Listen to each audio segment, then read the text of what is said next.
Guys, யாருக்கெல்லாம் வந்து சின்ன வயசில் இந்த பால் பெனி சாப்பிட்ருக்கீங்க சொல்லுங்கள். நான் வந்து அரௌண்ட் 10 இயர்ஸ் முன்னாடி சாப்பிட்டது. ஸோ அதை வந்து இப்படி பண்ணலாம். இந்த பால் பெனி இதில் போட்டு அதில் வந்து பார்த்திங்கன்னா நம்ம சுகர் போட போகிறோம்.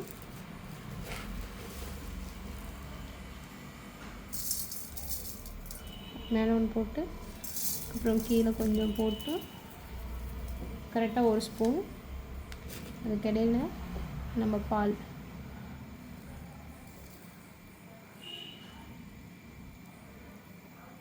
அழகாக பால் ஊற்றி